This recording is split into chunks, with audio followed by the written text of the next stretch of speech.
Soomaaliya haddiisan la helin prime minister cid shacabka intay hasuuqda haddana lala xisaabtamaynin maalintaas inta laga gaaraya hasuuqa saar u soconaya waa laazim beesha caalamka inay Soomaaliya ku tiragasho dad baa jira heeg waxay jiraan maxkamadaha heeg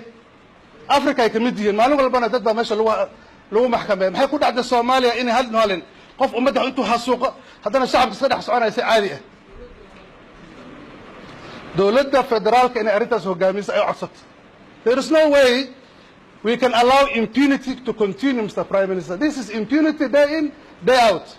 maanta waa gaalkacyo berri waa Kismaayo maalin kale waa beledweyne shacabka meeqaasanoo la laaynaya yaani mas-uuliyadda qofka la laaya qaadan doona inay qofkaa la ciqaabo ma socon karta arrintaas waana ka wada hadalnay annagana runtii hadda urur goboleedka igaad aniga waxaan rabaa anoo ergeyga inaan runtii arrintaas ku dhiirigeliyo maxaa maalintii qof Soomaali maxkamad caalami la keena xasuuqan wuu joogsan aan hubna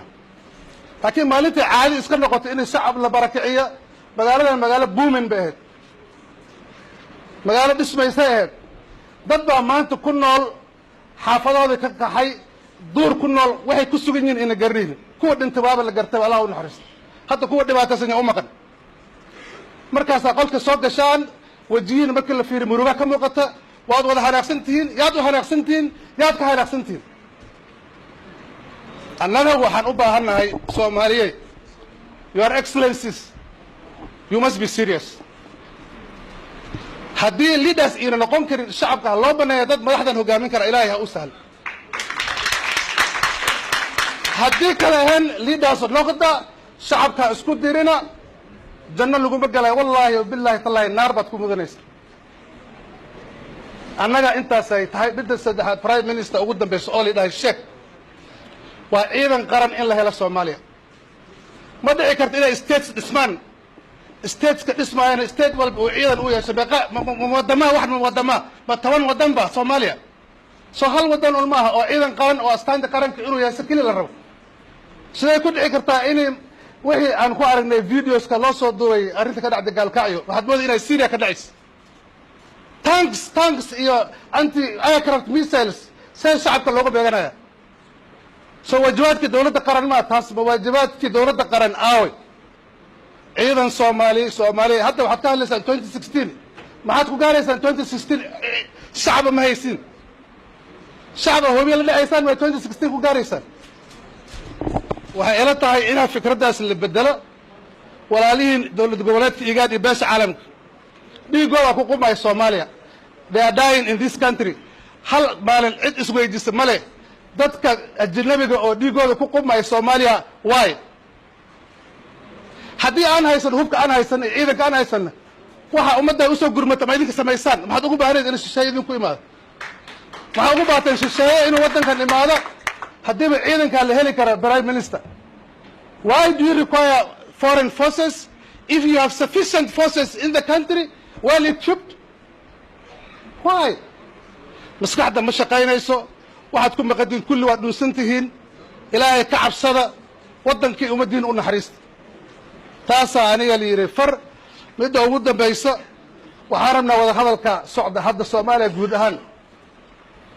2016 arrinta ka dhacda gaalkacyo idinkaa moodin inay gaalkacyo keli ku eg tahay Soomaaliya idil guuxeedu ka yeer meel walba oo Soomaaliya beesha caalamkana waxay noqotay arrin lala yaabo oo it jolted the international community idinka waxaad moodaysiin dad deegaankan gaalkacyo keli isku dagaal inay tahay dhibaato weyn aad u keentaan shacabkiina waxaa muuqata dhibaato weyn inaad Soomaalidu u keenaysaan waxaa muuqata dhibaato weyn inaad haddana beesha caalamka u keenaysaan ha u malaynina inay tahay wax deegaankan keli ku eg kuma eka deegaankan ha u malaynina wax gaalkacyo keli inay tahay walaalayaal reer dadka ku nool gaalkacyo magaaladan gaalkacyo ha isku abtirinina walaalayaal waxay yeeshaan walaaltinimadiina ka shaqeeya aanan isku kindirin nabadda nin walbo gaalkacyo ku nool ayay dan u tahay marka laga soo gudbo guud ahaan qaranka haddayba dan kuu tahay amaad ka shaqaysid adigu wax dan kuu ah ma in la saxay u baahan tahay ma inaan soo gurmana u baahan tahay generaalka militariga waa ka Soomaaliya u weyn ciidanka kulli prime minister hadii lahaa aniga odayga ha lagu wareejiyo giddigood say wada dhan yihiin wixii Soomaaliya asaga ha lagu wareejiyo asagana mas-uuliyaddiisa ha qaata inay tahay ciidan qaran inay noqdaan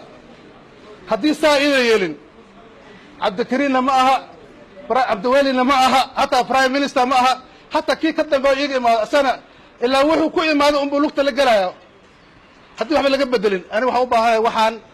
walaalayaal Soomaalida halkan iskugu imaatay midnimadiina ayaa muhiim ah arrinta ka dhacda gaalkacyo waa ceeb ceeb ceeb ceeb ceeb ma aha wax lagu farxa waxaan iskugu imaanay wax maalin farxadeed maxaa farxadeedda 50 qof aasteen maxaa ku aasteen oo sabab it's a shame markaasaa national titles ay wada wadataan it's not proper aniga waxay ila tahay arrintaas ha laga fiirsado waana implementationka prime minister implementationka arrintan la saxiixay